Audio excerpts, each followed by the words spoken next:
CM Revanth రెడ్డికి తనకు మధ్య ఎలాంటి గ్యాప్ లేదని టీపీసీసీ చీఫ్ బొమ్మ మహేష్ కుమార్ గౌడ్ స్పష్టతనిచ్చారు.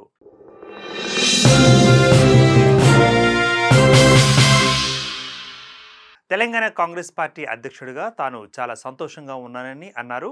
మంత్రి పదవి కావాలని తాను ఎక్కడా అడగడం లేదని కూడా ఆయన వివరణలో ఇచ్చారు. పార్టీలో నేను ఆర్గనైజేషన్ నుంచి వచ్చాను. పార్టీ అప్పగించే బాధ్యత నిర్వర్తిస్తాను. నేను మంత్రివర్గంలోకి వెళ్లాలని ఆరాటపడటం లేదని అన్నారు. నాకు సీఎంతో పాటు మంత్రివర్గం మొత్తం పూర్తిగా సహకారం అందిస్తున్నారు.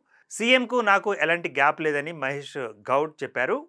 ఇక తెలంగాణలో కూడా ఓటు చోరీ జరిగిందన్న మహేష్ గౌడ్ పార్లమెంటు ఎన్నికల్లో బీజేపీ ఓటు చోరీ చేసి ఎక్కువ సీట్లు గెలిచిందన్నారు. నిజామాబాద్లో ఓటు చోరీ చేసినట్లుగా ఆధారాలు ఉన్నాయని చెప్పుకొచ్చారు ఆయన. ఇక ఓల్డ్ సిటీలో ఆధారాలను ఫిరోజ్ ఖాన్ బయట పెట్టాడని, ఖైరతాబాద్లో ఉప ఎన్నిక వస్తుందనుకోవడం లేదని కూడా టీపీసీసీ చీఫ్ చెప్పారు. ఫిరాయింపుల వ్యవహారం స్పీకర్ పరిధిలో ఉంది. దానం నాగేందర్ మా పార్టీ విధి విధానాలు నచ్చి మాతోనే ప్రయాణిస్తున్నారని ఆయన స్పష్టతనిచ్చారు.